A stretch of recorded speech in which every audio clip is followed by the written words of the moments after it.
There's this thing that I would do every year at the Grammys. I would call my girls, I would be on the red carpet, and I'd call my girls from my cell phone, and I'd keep an eye out for the ETV interview booth on the red carpet. And I would watch and I would wait with the girls on the line as Joan Rivers interviewed people. In this particular story, she was interviewing Christina Aguilera. I would wait until the camera blinked on, the red light popped in, and then I thought, okay, this is my time. I'd keep the girls on the line, and I'd walk right in back of whoever she was interviewing, and I would wave to the girls. Hi, girls. And I would hear them shriek on the other line, and they would be so excited. Oh my gosh, I can see Dad on TV. This is so cool. This is awesome, and whatever. And I would just say goodbye, and I'd keep going around about my business. Well, it was cool. It was a cool thing. But this particular Grammys was a little bit different. It was a great Grammys, and the performances were really good and that kind of thing. But I remember being at a party, the after party afterwards, which is typically where after parties are. They're not before. After parties are usually after. Sorry. Anyway, so I was at the after party, and the group that I was surrounded by was Backstreet Boys and Paris Hilton.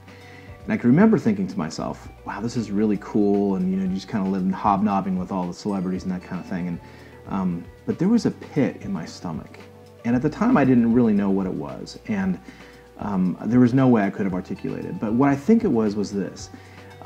Well, I was making a good living, and I was providing for my family, and certainly creating stories that would last a lifetime, and being really involved in Christian music, spreading the word through music. I was missing out on one of the most important things, and that is time with my kids. You see, when you're in the music business, you travel a tremendous amount. At least I did. I was in LA or New York a tremendous amount, and going out to see bands and that kind of thing. I'm gone from home a lot. It eventually cost me my marriage. I had to realize that I had become somewhat of a workaholic. And even though I could justify it by saying, well, it's the Christian music industry, the truth is I was doing it for me.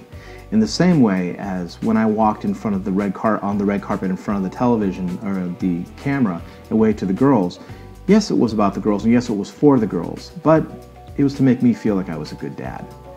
It's what I'd call superficial parenting, where you're kind of taking care of all the bases, you're covering all the bases, but you're not really getting down to getting to know your kids or having a rich relationship with them. Being a workaholic can do that to you. I regret a lot of the years that went by that I lived that way. I would also venture to say that whether you're a workaholic and it's a typical job, or you're a mom that just is convinced that they have to be involved in every single activity, every dance recital, every soccer tournament, everything, and it's just go, go, go, go, go. And there's no downtime, there's no time where you're just connecting with your kids. It's the same mistake. And that is this, that we as parents have to realize that one of the most important gifts that we can give our kids is our time. Time is where spiritual foundations are built. Time is where self-esteem is built. Time is where our love for them is proven. The truth is we invest our time into what is most important to us. And while it may be true that we have to provide a living for our kids and getting them involved in activities is important, what is more important is making sure that we are carving out time to be with them. In a 16-hour workday, we fill it up with all kinds of things. And you have to work and you have to provide for your family. But there is no excuse for spending less than at least an hour a day with our family. And what I mean by that is not just in passing and not in just pass the catch-up or not just in, taking them to soccer practice. I'm talking about cell phones off, nothing but them time. If you're not spending an hour a day, if I'm not spending an hour a day out of a 16-hour day that we're awake, if we're not spending an hour a day, it's too little. That's the bottom line. It can look like playing with them, wrestling with them, reading with them, taking a walk with them, eating with them, whatever it is, no distractions. And it's not about being available, it's about making time. You see, that is the most critical thing that we can give to them, because it says that they're important.